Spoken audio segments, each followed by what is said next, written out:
So yeah, with the play, it's the intersection of art and sex. We say you're not just the audience, you are the art. That's the goal, is just to have something to where an experience that we build together, not one where you're kind of being fed the experience, the one where you're like taking a bite out of it. What if the conversations we've been taught to avoid about sex, desire, and our bodies are actually the ones that set us free? Welcome to Sex Ritual Radio. I'm your host, Rose Heartsong.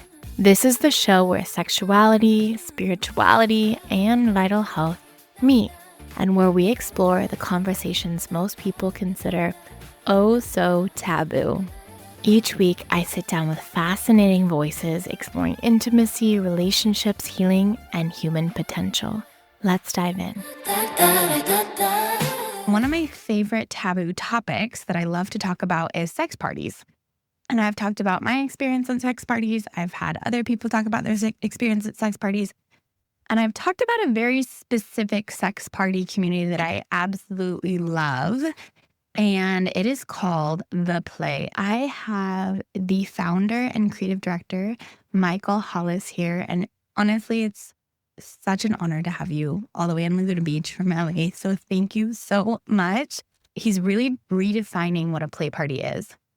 And one of the reasons I deeply love your play events is they feel so ethical and safe and integral. And it's not just about having sex. Like, it's about uplifting people and bringing people together and creating art and creating arrows in a beautiful and like almost spiritual way. There's a spiritual component to what you do. And so it's perfect for Sex Ritual Radio. So thank you, Michael, for being here, Michael Hollis. And it's an honor. So thank you. Thank you, Rose. That was an awesome intro. Where to begin? Introducing yourself and the play. And then I would love for you to share how you started it. Hello, my name is Michael. Everything you said is fine. This is my passion. It started off as a passion project and then became my full-time job. I think my intention behind this is connection. And whether that's physical, mental, spiritual, my job is to create a space of vulnerability so that connection can happen. And that space has to be a safe space, or a safer space, as they say. And I like to make it a creative space. I think creativity and art come from the same energy. So yeah, with the play, it's the intersection of art and sex. We say you're not just the audience, you are the art. That's the goal, is just to have something to where an experience that we build together, not one where you're kind of being fed the experience, the one where you're like taking a bite out of it. You have to show up and want to participate in this. I think there's some parties that you attend and performances happen and you kind of watch them happen. And what we try to do is to create experiences that you engage in, where we're all creating art together, and it's erotic and it's sexy and it's, pushes the edge, unexpected, and really showing a different side of what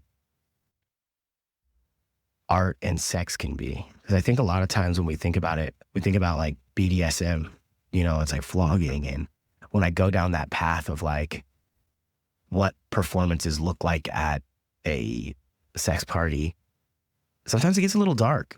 It's like when I think when people think about sex parties, they think of Eyes Wide Shut. It's like, yeah, I don't want to go to that. Like, I would like something with a lighter tone, like it seemed like super dark. If we could use lighter colors, that'd be cool. But just not, or if you think of like BDSM, you think of like almost like a dungeon, where like Dracula can pop out of any corner. I just wanted to do a different take on what a play party could be and what you can kind of take away from it. There's a lot of self-discovery there. There's some transformation that happens. I think one of the biggest compliments we get are like, hey, this has changed my life forever. Like, I didn't know that this experience was possible. And I didn't know this experience looked like this and felt like this. People ask, how do I know if it's successful or not? I'm not doing this to make a bunch of money. In the event business, these things aren't that profitable. When we take out capitalism, how I really judge it is like, the quality of the hugs at the end of the night. You just get to be held. Like one of the things that I think I've heard the most about you is how warm you are and how welcoming and how kind and genuine you are. And you just like, you have this really beautiful gift at making everybody feel so seen and special. And I think that like, in my opinion, that's one of the reasons why the play is so successful, is because you emanate welcoming and love and compassion and like excitement and play and like that. And I've always, we don't know each other very well. We've known each other on and off for like 3 years now. I think I've been coming. We don't know each other really. And you're just so welcoming and kind. And I think a lot of times I've met owners of play communities that are men that kind of like almost elevate themselves above. Like they're the cool guys, right? They like have this community and they do all these cool events. And like, you don't have any of that. And one of my favorite memories of you actually is Playground of the Gods. That was my favorite one I've ever been to. It was up in the Hollywood Hills, and you came out butt That naked. was in Bel Air, actually. I was in Bel Air. Oh, yeah. You came out butt naked and you introduced yourself completely naked. They were like, yo, you're going to give a speech? Like, bro, what are you doing? And I only told like a few people. Like, I like to surprise even people on my team, but they were like, what are you doing, with this speech? And really, I don't perform at the play. Like, my whole goal with the play, and just as creating a space for artists to perform whatever they want, whether they want to take it the erotic side or just something they've never done before. I just want to give artists a canvas without boundaries. And my goal has always been to make other people's light shine brighter. You're good at that. Thank You came out and you shared this like very vulnerable speech about being naked and being like authentic. I've never done a performance. This is my first performance at my party. We've like really been established now. And my goal was to come out from the water. That was cold, I'd like to say. I am a grower, not a shower. And basically, I come out of the pool and I'm naked and just talking about vulnerability.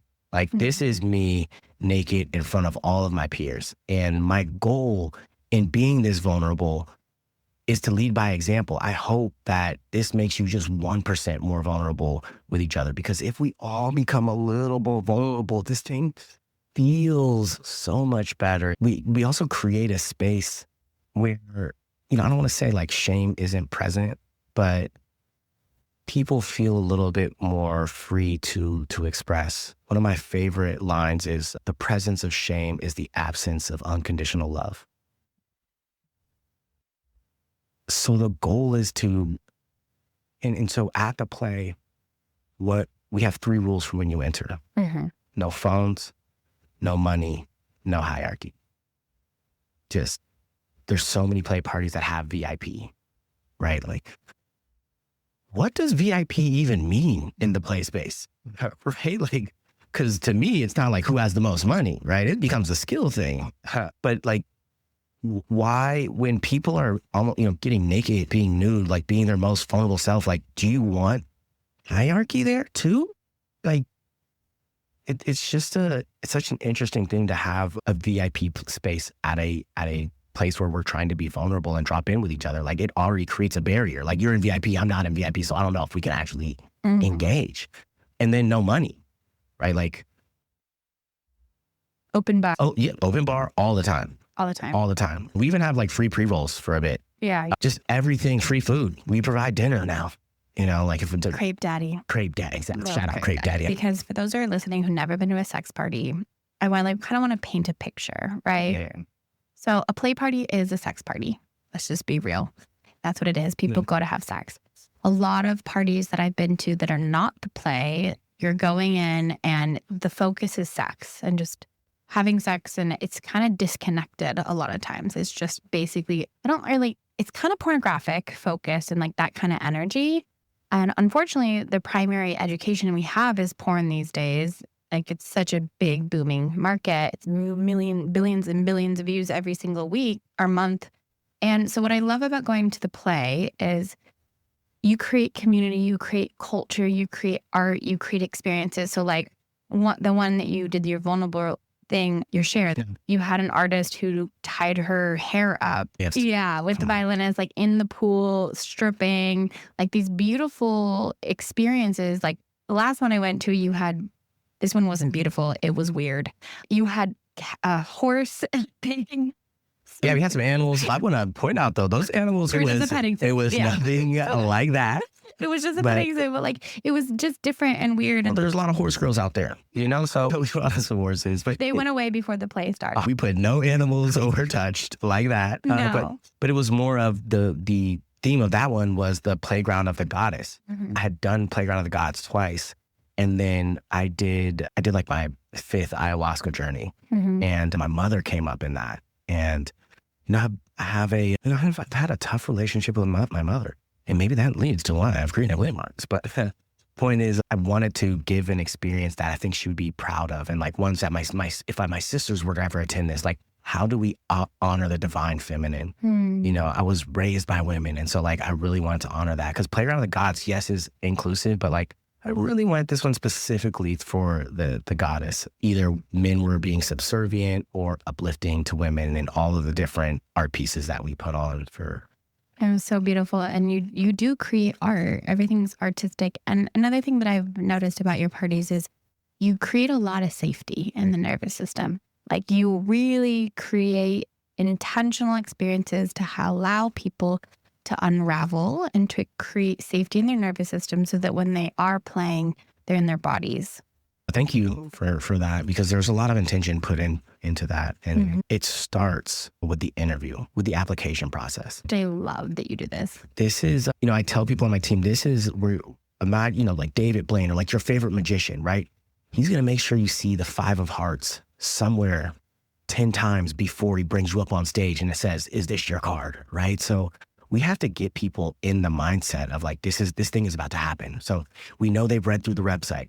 Then they go through the application, you know, and in the application, we're asking, you know, how do you describe how you express consent, right? Like just these key questions to see if they make it past the application phase. If you're not going to put energy into applying, well, we're not going to put energy into interviewing you. Then they get past the application and they go to an interview. And the interview, when my wife and I first started this 8 years ago, the interview for the first 2 years was a face-to-face. We meet you at a bar. Seriously? Or we get dinner. Yeah. And you know, we were just being intentional who we want in these spaces, you know, and we had a letter that we would give them, like a wax sealed letter with it scented, you know, we had gold paper in there because it was like Charlie at the Chocolate Factory, you know, you got the golden ticket. We wanted to give them such the special vibes of like, welcome. But the whole point was like, we're going to have this face-to-face. So now it's over video chat because we send it. So we have like 7 interviewers and they all have their different styles, but we do the video chat and we're asking them a certain amount of questions and then we're letting them know about the night. So the first half is just like, hey, let's ask you some questions just to make sure like this is the right fit. And a lot of times with the questions, it's like, are you open to having a conversation?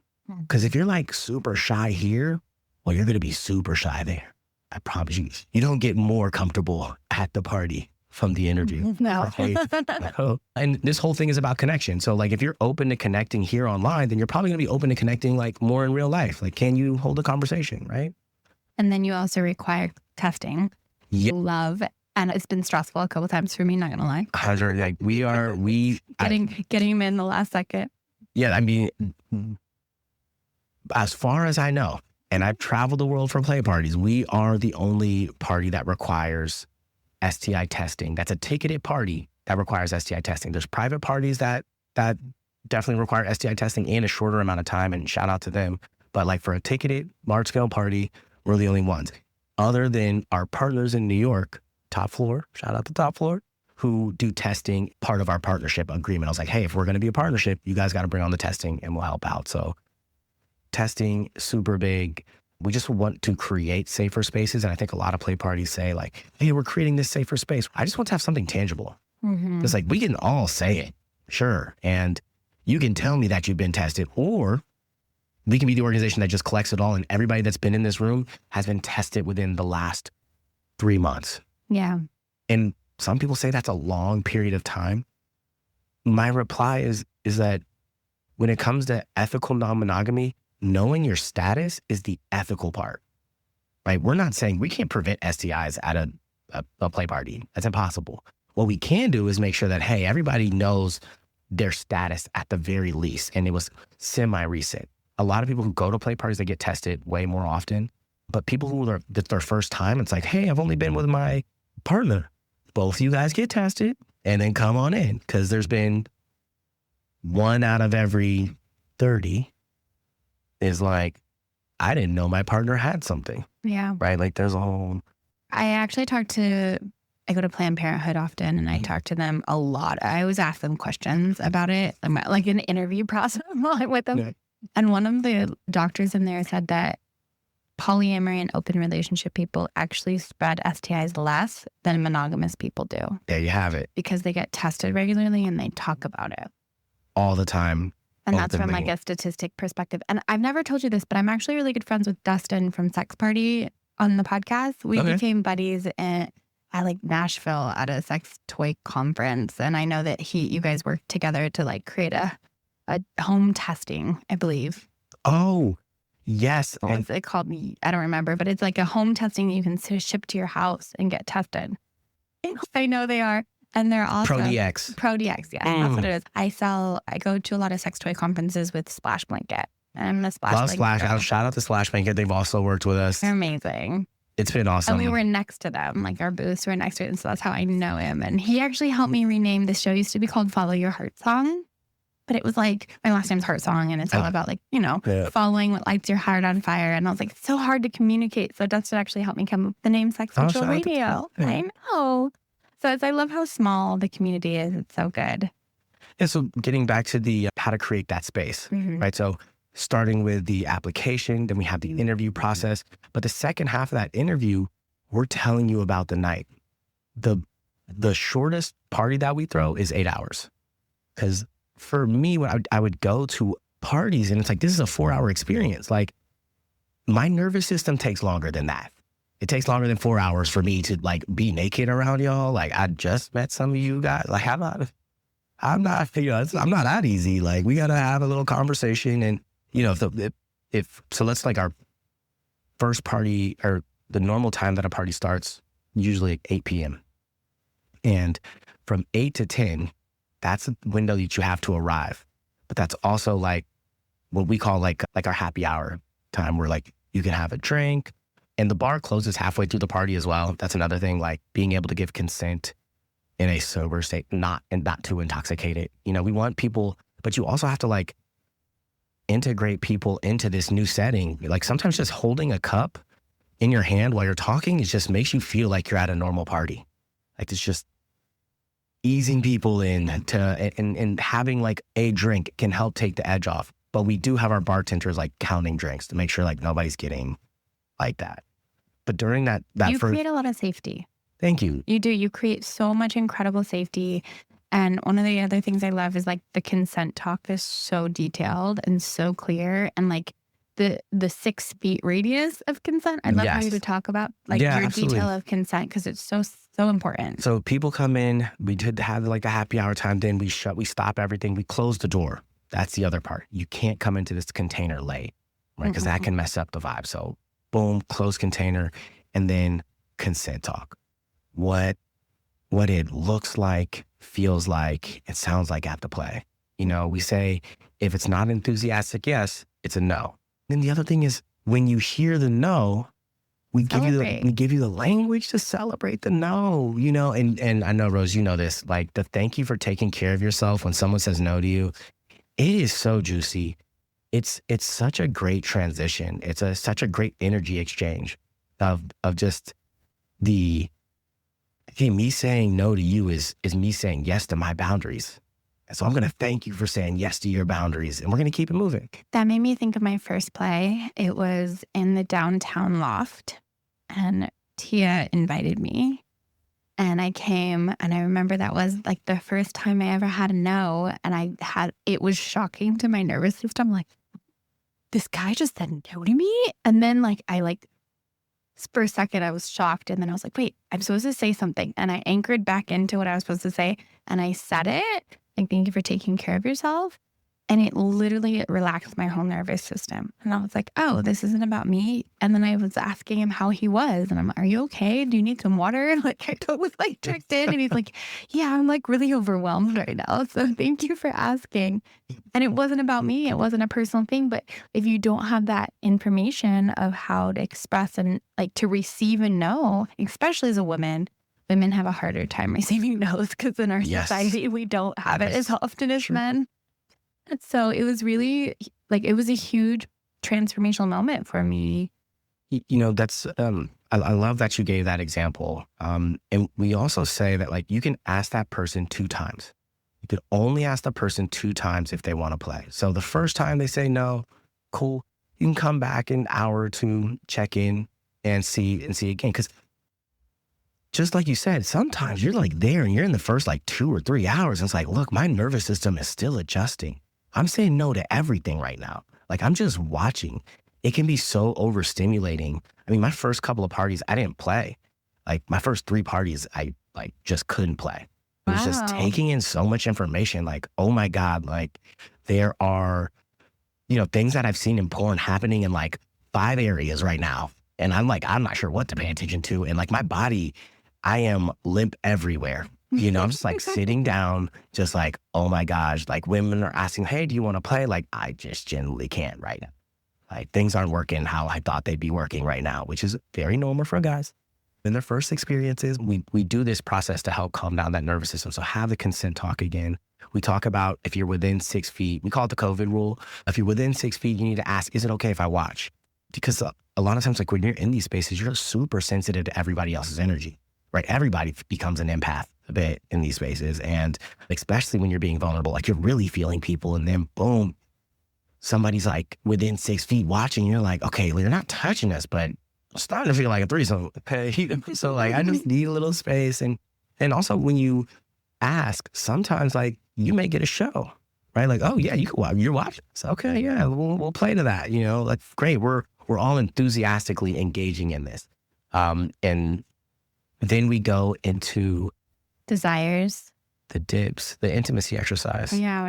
So the intimacy exercise is eye gazing with 4 strangers, and you're doing it for like 30 seconds each. And my wife is an introvert. And so I wanted to create opportunities for nonverbal connection, right? And as you know, eye gazing is super powerful, but it's just 30 seconds. Cause like the 2-minute eye gazing, like now you're breaking down, it's clearing what's up, this is a whole thing. But the 30 seconds just allows you to really drop in. We have people take like about 2 breaths together, just like drop in, sit in the eye gaze.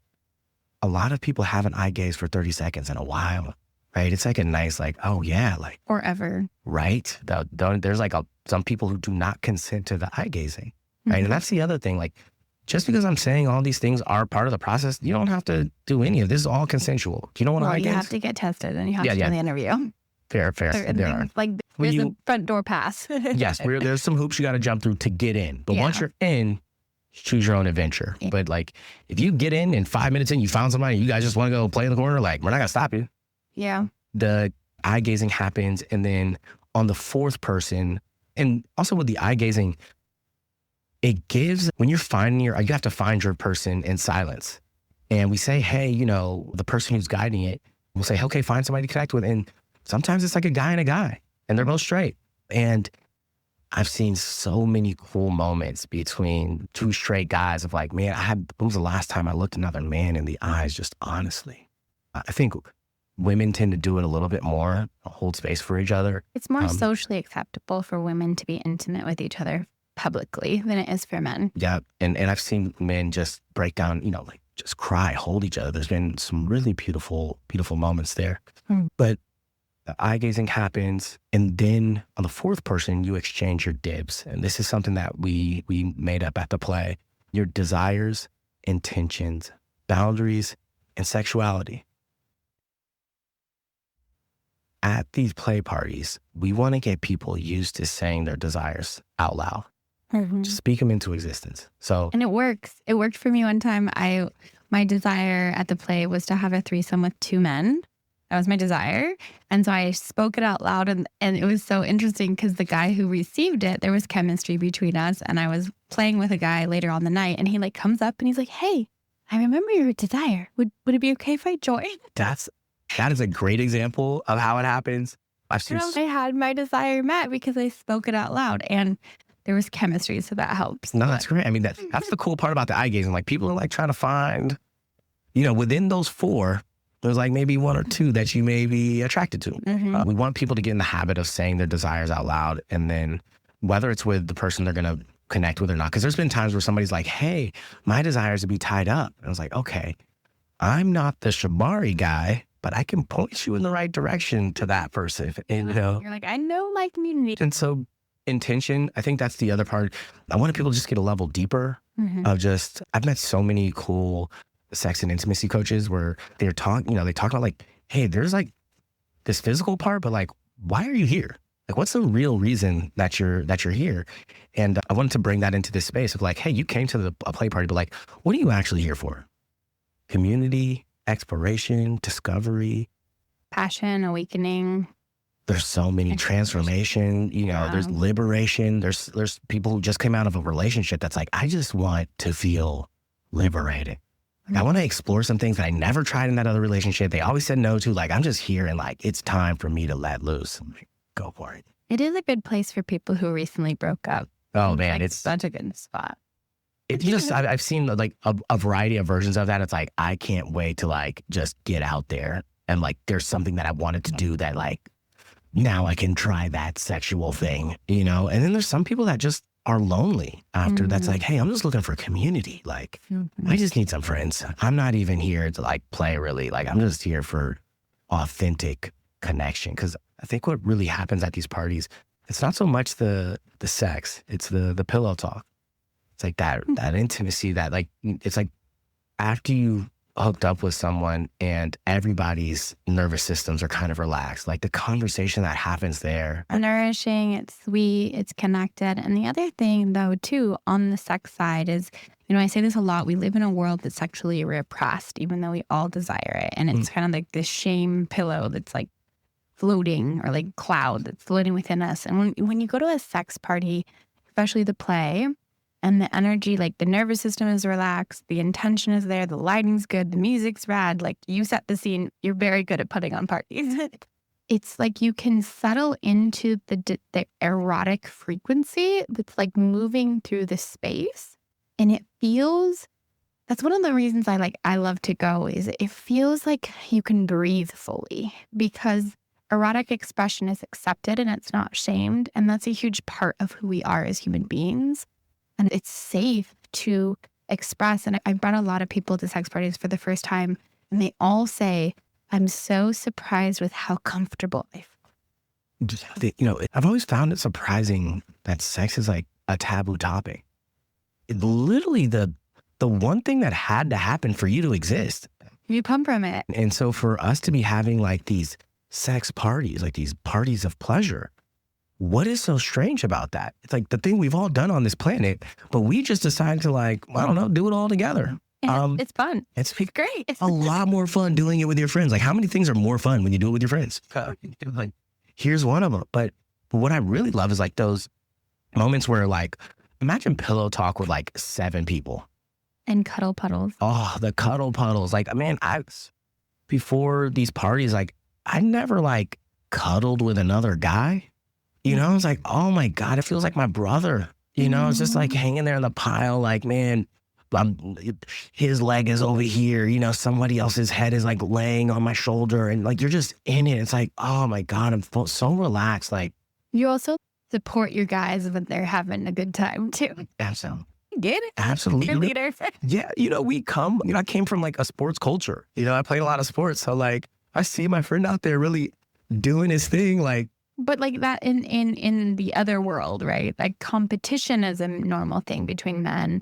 This like kind of like fluffing their tail feather and like, oh, I'm gonna get the girl, and no, I'm gonna get the girl. And like at the play, it's like you create like celebration. We can get the girl. Like we can all both get her. Yeah, exactly. Like there's no reason for us to fight over this thing. This person. Like, what are these moments really? Like, like somebody said like, forget it. I'm not even going to say that quote. But back to DIBS, because I think it's important that I bring up like the B part of the DIBS, which is boundaries. We want people getting comfortable in the play space of saying their boundary out loud. And even if it's not the person that they're going to have to say their boundary to, like, just get used to it. Say it, get confident in it. You said it, you had to say it in the application. You had to say it in the interview process. We want you, and then here at the party, you're going to do it again. We want you to get comfortable doing that, because when you're dealing with vulnerability, there's a real fine line between transformation and trauma. Yeah. We want to make sure we're not creating trauma here at this party, and we're doing our best. Obviously, things are going to happen because this is just life in humans, but this is the way we hope. I've had more trauma in bars than I've ever had at a sex party. Absolutely. I mean, yeah, bars are just, I've had so many men, I don't even know how many, just touch my hair because they're like, oh, your hair's so beautiful. And I'm like, why are you touching me? Like, I never told you could touch my hair. What are you doing? The amount I've had my butt grabbed more times at bars than I've had play parties. One of my girlfriends, I was like, what is the most surprising thing for you? And she's like, nobody hit on me. I was like, you weren't available for it. You told me you were just going to watch. She's like, yeah, but I was in lingerie and people hit on me at bars. I'm like, you were energetically a frequency match for it, and the other people were.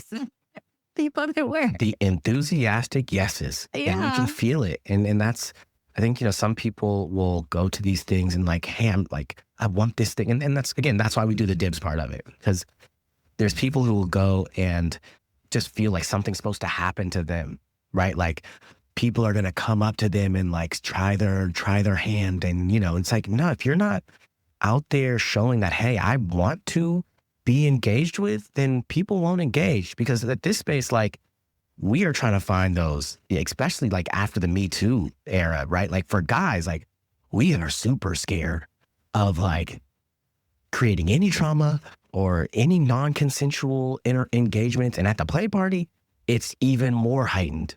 The good men are. Yeah, for sure. And not all men. Yeah, and this is, and there's a lot part of good men. The vetting, right? It's like, we're going to try to find the good guys here. And look, men and women are, and men and women are going to make mistakes. I still make mistakes. Like how could we not? Exactly. This is how we grow. So mistakes are going to happen. And that's the other thing. On our team, we have a intimacy coordinator, a consent director. We have harm reduction specialist all around the party as well. An RN, residential nurse, just there. So we just want to make sure, like, create safety and like just tangible safety. Because there's monitors at other parties that are monitoring the spaces, but I think like harm reduction specialists, where it's like, hey, why are you've got your arms crossed in the corner? Like, is everything okay? Or like, it can be super emotional. Another thing that I love that you do is that your team has like play rules too, of regulations of like the play, because it's the hierarchy aspect. It's like the people who you can't play with people. So people on my team have to go through a power dynamics course to say, hey, okay, so we are all in positions of power, which means, I think some of like the main rules of like, if it's somebody's first time at the play, like you're meeting them for the first time and you're on the play's team, like you can't get engaged with them. Which is really, really respectable. And like, that's a whole nother level of like consent and clarity. Cause like there are those power dynamics and making sure that there's integrity in all areas. And that's why I send people to I'm like, always like, yeah, I gotta go to the play. If they're like, what about sex party? I'm like, go to the play. Don't go anywhere else. I don't tell anyone to go anywhere else. Thank you so much, Rose. Because I know that when they go to your party, that they'll be taken care of. That's the intention. Do we get it right? Sometimes, but we're, doing the... I've been to a bunch of your events as a single woman. I want to speak to this to a lot because a lot of women I've talked to are like, oh, I don't have somebody to go with. I've been to many of your play events as a single woman, and I have loved it because I felt safe and I felt like it was really freeing. I've gone with dates too, and honestly, like I actually kind of like going as a single woman by myself because I don't have to like check in with somebody. I could just like be in my feminine flow and just play and go and explore. And one of my favorite things is, and this is my kink, is if there's a couple that has never been to a play party before and I can smell them out. I always am like, do you guys want to do a 3-way kiss? And that's all I'll do. like kind of intro to like, and then I'll be like, have a good night. My ex-girlfriend was like that as well. It's really fun. Yes, it's like the kink is like the surprise of like the freshness of the people, or like the surprise that this is their first interaction, and like we love to see it. It's really I fun. just want to say thank you so much for saying what you said earlier about you feeling comfortable in a space as a woman. That really means a lot. We are really trying, and I also want to thank my team for helping create this space. Yes, you're having me on the show, but there's so many people that, you know, there's an internal team of 8, and then during the party, there's like a team of like 50 to 70 people making sure that this space is held correctly and or as best as we can. I think because we are one of the largest play communities in Los Angeles, maybe we could argue America. I don't, you know, but I'll say Los Angeles. We're trying to like trailblaze here. Like, okay, we came up with the power dynamics class for our team, being like, hey, we got to be more accountable to each other. And then we also have, after the party, you get sent an anonymous incident report form. Oh, cool. Anything happen between anybody, it could even be with leadership. Like if somebody were to report something on me, then it goes to a third party. So like I'm out of it. You're being held. I got to be held accountable as well. Like I'm not, we just want to, and then how we handle some of those situations. I want to give a shout out to Ariel Zadok. She was our intimacy and consent director for the past 3 years. And she just transitioned to going more like television production. That's what she does. She does like an intimacy coordinator for television shows. She's great at that. But she recently was like, hey, like I've got to step away. Like I got to focus on my job. But also like I've been holding this container in these different situations for so long. And I was like, I totally get it. Like it made me realize like only a person can only hold this for so long. And so now the change is I'm going to have this be 3 people that do it. So like we can divide out that energy, because trying to, there's people that have reported like, hey, my friend got sexually assaulted at another party. And I want to tell you about that person that may come to your party. And this person is anonymous, and we're like, well, what do we do? Like we're just in this like, well, because it's an anonymous person that they're reporting, did this sexual assaulted someone? Like, can we hold them accountable? But like, we don't know. What if it's somebody like that's trying to get revenge on somebody? You can just say anybody sexually assaulted you and say like, everybody's anonymous and I want you reaching out to them. Like there's so many. It's complex. It's super complex. And we're like taking the time to be like, okay, guys, we got to meet about this. Like who should we do? When I'm working with my clients, I sign them up for 12 weeks minimum. We usually work for a year, but we start at 12 weeks. And I don't know why. I need to like go through and like actually track everything that happened. But at 6 weeks, there's a huge breakdown that happens. And then the next week, it's a breakthrough. And it's like clockwork. It happens, but it's like all these different versions of it. And instead of like feeling shame or overwhelm or scarcity, I'm like, oh, this is awesome. Like, how do I handle this? This is great. Let's go. Like, how do I take this on? Absolutely. And I think we get to figure these to situations grow and learn and try new things, because you're creating something totally that doesn't really exist.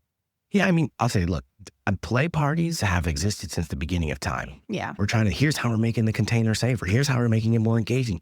Here's the communication we are having around it. But how can I make it more beautiful and sexy, and erotic and playful? Art into this, like, right? Instead of like you watching art, how can we get you to engage with it? And that's kind of how the place started, where, there would be, 20 couples or 10 couples when we first started. And then each couple was just supposed to do something artistic at the party, whether it was like, hey, we're going to eat food off of Jennifer, like she brought sushi and she wants us all to eat it off her while this song plays. Like, cool. And I think that's how it really started, where people were coming to me like, hey, here's my fantasy. Can you help me bring it to life? I'm like, yes, let's figure it out. Like, and you're so good at asking people too. Oh, absolutely. What's your fantasy? How can you bring it? And you're so engaging and welcoming. Like, again, it's so good. It's like this really cool puzzle to put together. Like, an example is like there was an individual who was like, hey, I love art and I want my body to be art, but I just don't want anybody to touch me. And I was like, ooh, interesting. Try. What do we do? And so what we figured out is like, you know what? Let's blindfold her. And she was comfortable being naked in front of everyone. And then we had a bunch of paint around her, gave everyone a paintbrush, and they dipped it in her favorite colors. And we all painted on, so 20 brushes, 30 brushes, all on her body. So she felt that feeling of being caressed. Nobody touched her, and her body became the canvas. And then what we did is like got like small 4x4 canvases, 4-inch canvases. Then they could press it up against her body, the canvas, and then boom, now you got this little take-home piece of art. That's so You go back to the house like, yo, how'd you get that? I was like, funny story. It's a really good piece of art. I don't know if you've ever done this. I did this on Friday. I had kind of a pretty stressful week this week. And my girlfriend came over and she tied me in shibari. Girlfriend or like girl? Female friend. And she tied me in shibari and then flogged me with roses. Mm. And it was so healing. It was like, it brought in I was having some sisterhood, like feminine triggers and trauma and drama, which I don't usually have. Like, that's not normal for me. And it was really big. And so I had her come over. I'm like, I'm having all this drama and I feel hurt and sad, and like, hold me. And she just came over and like tied me and held me and then flogged me. And then after she flogged me with like 24 roses, she took the roses and dripped them all over me. And then I was like, can you do a pinwheel and the rose along my body? Because it was like the thorn and the rose. And it was so beautiful. Love it. Maybe we could do it. Absolutely. Let's have, it's your idea. Do you want to do it? Yeah, I would love to. The rinser is right there. Can reach out to her and see if she'd be willing to come. Let me know. Okay, but yeah, it was such a beautiful, and it was so healing. It like created so much space for healing with the sisterhood wound. And then I was able to return to love and like get out of my ego and then just be in love because I was held in that way. And like, for a lot of people seeing the video, it'd be so taboo and crazy. But I'm like, this was so like innocent and sweet and playful. And like, that's the thing is like, the idea of a sex party is this big taboo concept. When you go, it's like, there's this like, you can relax in a way that you never thought you needed. I think when I'm creating the play, like my overall intention is just to get to a space where like where I'm trying to take the play is, and I guess how I'm trying to shift the culture in general, it is where we can just go to parties and hooking up is just an option. Mm-hmm. It's just an option. There's a space at the party where like, hey, if you like are super into each other, like you can just go over there and hook up. Mm-hmm. I don't feel like our connection should be limited to like, hey, at this moment, we are in this moment and we find each other attractive. And then now we got to drive home to do the thing. It would be so cool if you could just like, hey, we're connecting now. We can go over to this area that is like designed for that, right? And it makes everybody feel comfortable, clean sheets, all the things, right? Splash blankets. Yeah, right. You can hook up while people are dancing, while people are like having food, while people are playing games, like while karaoke's whatever it may be. Like, I just don't I don't feel if this is the thing that like, we eat food to keep us alive, right? We drink water. We have sex. We have sex. So like the human need. Can that just all be in the same space? Like I can stop doing play parties if we just change the club scene. The club scene is, I think the difference, like one of the things, the energetic frequency differences is like when you go to the play, there's not an extraction energy. Like especially with the men, like there's a contribution and a nourishment. And like when you think about like the club or the bar, it's like as a woman going to them, there's this extraction energy that we're almost like, I want to like pull my magic out of me. Yeah, we take away your phone, we take away your money, and we take away your status. Mm-hmm. So you have to be you, and you have to be kind. Kindness is the currency here. So there no longer becomes the guy offering you a drink, right? This is like kind of a transaction. right? Like I'm totally gonna buy you a drink, and hopefully I'm buying some of your time, right? And it's now we're talking, and then also like I'm getting you a drink to like also get you a little bit more loopy potentially. Like I'm gonna make you more relaxed, right? Like and I think that it's just it's an interesting transaction, one that's been happening for a long time. Very long time. I think the other part is like if you can just go get a drink, whatever, it's not special if the guy gets you a drink. Like, hey, like he just thank you for. I mean, was there a line? Like yeah. The other part is at these play parties, like nobody's like on their best game, like flirting when they're intoxicated. People know that. Like, oh my God, like if I smoke weed, like I'm out of it. I'm going to be on the wall. If I drink too much, like I'm going to be sloppy. So people are like maybe having a few things here and there, but they want to be like kind of sharp so that you can flirt and you can show who you are, because you can't escape to your phone, right? Like you can't escape to VIP. You can't like show like, oh, I'm going to buy my way into this conversation. That's beautiful. Are you? And guess what? Like, we can be vulnerable here. We may be naked. We might right? be having sex. So We might naked. Right? I do want to like preface something that before, like we talked about the STI testing. Another thing I want to make it very clear is that you provide lots of condoms and lube and protection. Condoms are mandatory. Yeah. Unless you have an agreement with like, if you come with like your what we call like you're fluidly bonded with someone. So whether it's your girlfriend or your wife or your partner, whatever that may, boyfriend, all the titles, whatever that may be, if you guys have that already established between you, great. But you cannot go without a barrier with someone that you just met, unless you guys explicitly have a conversation about like, hey, we're going to do this. Protection is necessary. Yes, we call it barriers. Barriers. So you've had male condoms. I've also seen you provide female condoms. Hashtag barriers. That's why we use the term barriers, because condom was like super like patriarchal. So it was like, no, there's barriers for everyone. Yeah. And so, yeah, that's the thing. Like everybody's using condoms. So just because you're getting tested, like that's just being responsible. That's part of it. But the other part is like condoms and also like having wet wipes as well. That's helpful. Wet wipes at we call them sanitation stations. So you can get a condom, lube, wet wipe, a little towel. Mint maybe? Yeah, mint. We have in our restrooms, that's like something I really pride myself on, is like the last thing you want to do is go to a play party and be like a disgusting restroom. Yeah. I've been to so many, it's like, oh my God, like I was coming to the restroom just like get some fresh air, or like just not fresh air, but just like relax.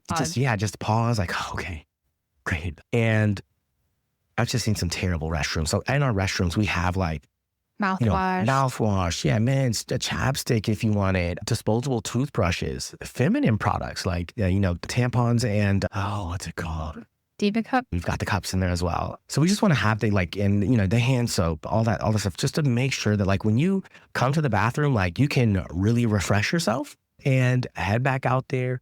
We also have the wet wipes. We tell people during the consent talk, just like, hey, make sure you clean between partners. Yeah.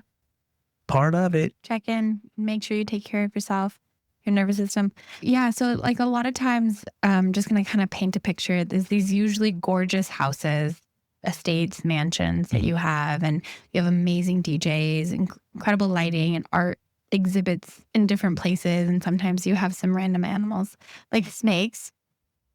You have snakes sometimes. Shout out to the snake father.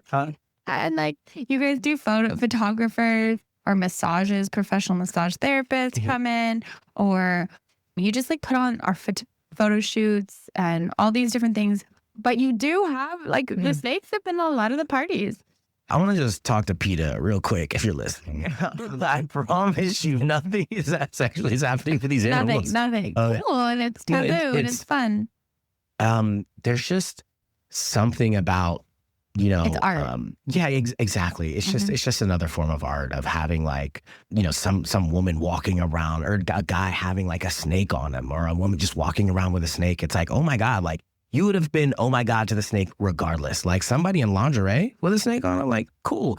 And it has like nothing to do with like anything religious. It's just snakes are cool. Yeah. That's it. It creates beauty and it creates awe and shock and like this experience. And you have like violinists come and different really unique performances and performance artists. To paint a picture for people, when you first arrive at the play, before any performances happen, we have these things called activation stations. I've done with tea. Yep, you've had a Damiana tea station before. A couple times. That's right. 3 times. Three times, I think. Yeah. Yeah, exactly. So like just a section for tea, right? Like you just come to a play party, like I would love to sit down and have tea in a circle with like some strangers. And the teas really helps with like libido enhancement and nervous system regulation. That was your suggestion. I was thinking mint and chamomile. You were like, let's do Damiana and with some blue lotus flower. Because it turns you on and opens your heart and centers in your body. It helps with social anxiety. It's a good like alternative to alcohol. Way better, I think. Oh, absolutely. And then I was doing the tea the last one I was at, and there was a flogging station next to me. Right next to you. That's right. So good. Just having tea, watching people get flogged. And it's one of my highlights.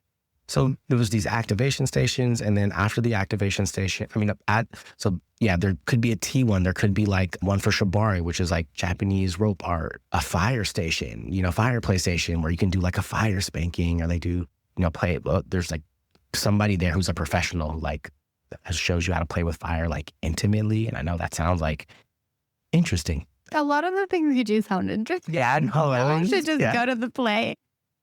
The Ren Fair is coming up, which is one of your bigger ones, right? Ren Fair, it's going to be about 250, 300 people. Yeah, that's big. Yeah, it's going to be huge. You'll have to find 7 people to go on a quest. And then it's kind of like Dungeons and Dragons in a sense where you're going from like one place to another. There's a map that you follow. And we have all these different stations set up to where there's the mermaid grotto where somebody from your team has to go skinny dip to get like a gold coin at the bottom of the pool. But while you go at the bottom of the pool, like you're underwater, like a fire breathing mermaid blows fire, Yeah, that's just like one of the 7 things that you have to do to be able to get this dragon egg. I gotta order the dragon egg. So one of the things I love that you do, the Ren Fair theme, is like, I feel like Ren people are genuinely pretty kinky in general. I went to the Ren Fair and it was like, it's going to be so kinky. I feel like I'll show you a kinky raven. I love that you like took it and elevated it. Yeah, I just turned it up a little bit. Turned it up. That is May 9th. And then Topanga Canyon. In Topanga. Every 4 to 6 weeks. Production. It is. You're a busy man. The other thing is we have the Play Network. So once you like go through our process, we have an online community. And so I think that's the biggest thing. It's like, yes, we have this party, but we want to welcome you to our community to where you can have, we have a men's circle, a women's circle there, vulnerable shares, but then we also have like a lot of sexy stuff that you couldn't post on Instagram that we can share with each other without shame, without feeling like somebody's going to use this to like, shame me somewhere else. Like, no, we're not. Yeah, I went to the Play's Got Talent recently. The Play's Got is our new talent show started doing this year. That was so fun. Yeah. It was so good. And I remember the MC was talking about how she was chatting with people in the shower. I didn't need to go.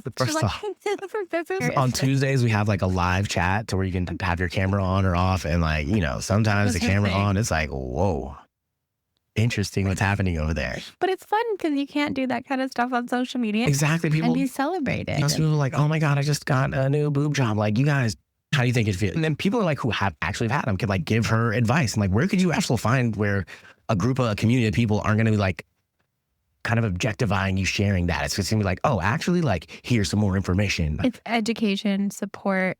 What I think play parties are the best form of sexual education. They're much better than porn. Way better. Definitely scenes that are going to turn you on are there, but it's like more real life. Raw, and like somebody might have anxiety and they could lose their boner and they have to take a moment to breathe, or like another girl's like overwhelmed and she needs to like take a moment. And like, that's another thing is like consent is always, can be always taken out. Like you can always stop at any time and it's celebrated and supported and taken care of. We say consent is how we take care of each other. Yeah. And I think, we talk to just everybody about like, hey, you can be in the middle of a scene and when I say scene, you could be in the middle of hooking up with somebody and say, hey, I feel complete. Yeah. And it's not disrespectful. It's just like, hey, you could be in your head. Who knows what's going on? But like, this can stop. And they don't owe you an orgasm. You don't owe them an orgasm. Somebody can orgasm before somebody else. And that's just what it is. And move on and not feel shame from that. So sadly, we got to round up.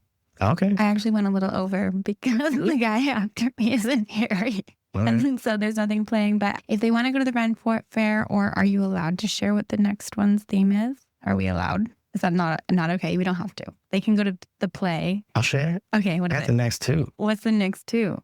The next one after this one is going to be The Matrix. The Matrix. Yeah. It's in June. June 19th. And then after that, we have the Play Camp.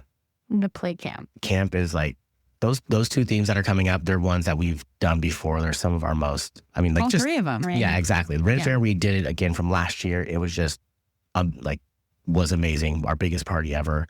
And then the Matrix was one that we did 3 times in a row. And then I was like, okay, we got to pause the Matrix.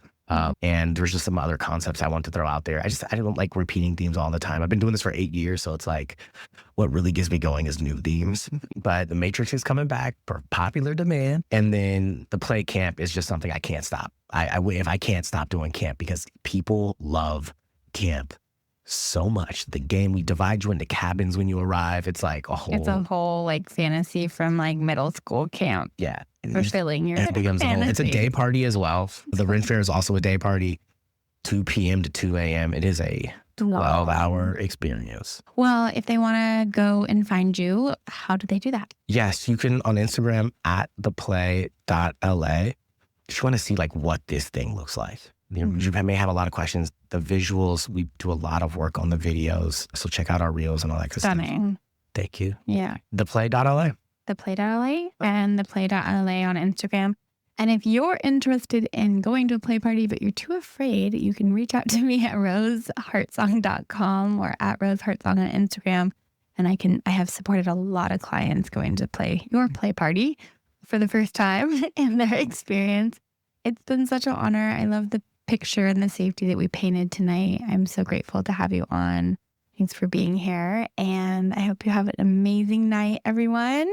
Rose, I just want to say thank you for creating these types of spaces, right, where we can talk about this. It takes a lot of courage to do this and a lot of time and energy, and it's not unnoticed. And so just thank you for having me on and for having others before me on, just to normalize this. This is not normal, and you're going out of your way to try to normalize it. There's a lot to be said. So thank you. Well, thank you. I'm going to be real with you. I am so over sex being a taboo topic that we talk about. I am ready for conscious sexuality, spiritual sexuality to be a conversation in the room. I have been in so many rooms full of people. I share that I'm a sex coach, and people get awkward and shrink and get small around me. And I am so ready for that to be done. And it starts with you. In order to make this conversation bigger, this podcast gets to grow. In 2026, I am committed to impacting 100,000 people's lives with this, and I need your help. So would you please subscribe, leave a comment, share it on your Instagram story, or text it to a friend? It would mean the world to me, and I will see you next week.